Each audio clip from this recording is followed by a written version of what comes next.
I can still see her face, that smug, rehearsed smile, her manicured nails tapping against the polished oak table as if she was already counting the money.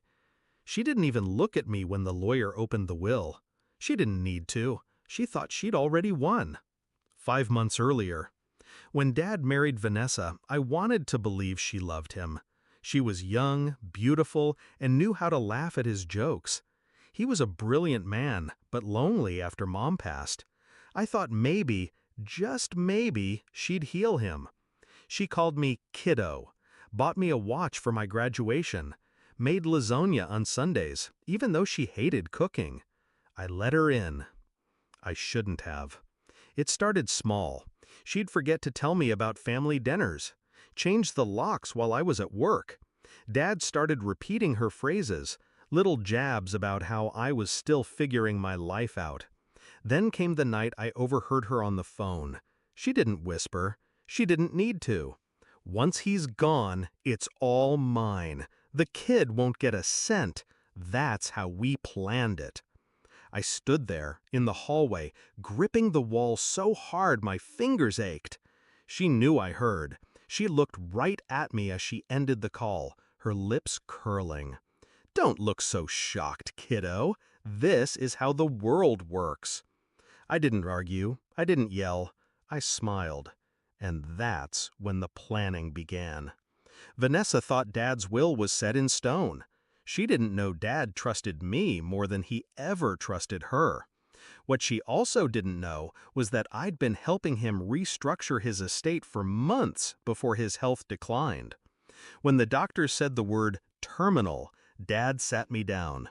"You'll be fine. She's not as clever as she thinks." He handed me the contact of his oldest friend, Robert, his attorney of 30 years. We rewrote the will. Not to disinherit Vanessa entirely. Dad wasn't cruel, but to make sure she couldn't touch the bulk of his assets without my say.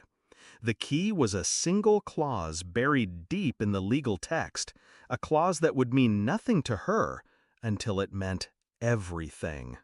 When Dad passed, she didn't cry. She wore black, but she smiled through the whole funeral.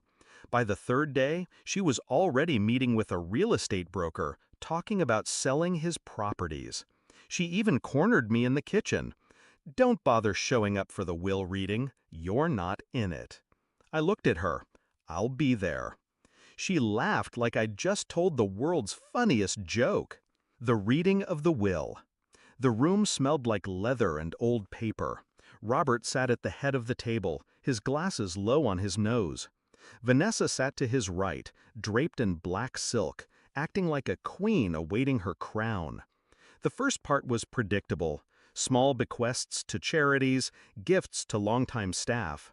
Then Robert said my name. Vanessa's smile twitched.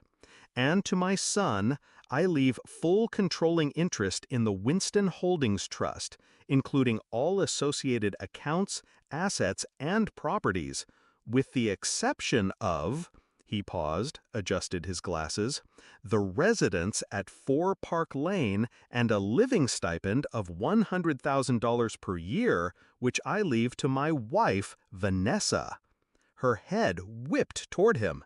"That's it?" she snapped. Robert smiled, just a little. Per the clause in paragraph 14, any sale, lease, or transfer of trust assets requires the sole consent of your stepson. Without his written approval, you cannot liquidate or encumber any property within the trust. Her lips parted. No sound came out. She turned to me, eyes sharp enough to cut glass. "You planned this." I leaned back, calm as stone. "No, Vanessa. Dad did. I just made sure it was airtight." She tried to play it off, said she didn't care. But I watched her over the next months, how she wilted when her credit cards were declined because the joint accounts were in the trust, how the brokers stopped calling when they realized she had nothing to sell. The best part?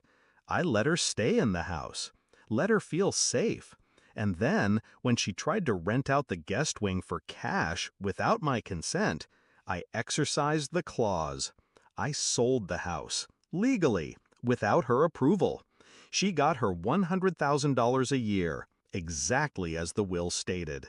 Enough to survive, not enough to live the life she thought she'd stolen. The last time I saw her, she was standing outside the Park Lane gates, suitcase at her feet. She didn't look at me when I walked past.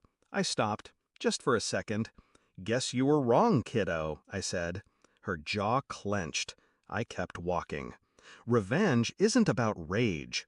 It's about patience, about knowing when to speak and when to wait in silence until the ground beneath your enemy gives way.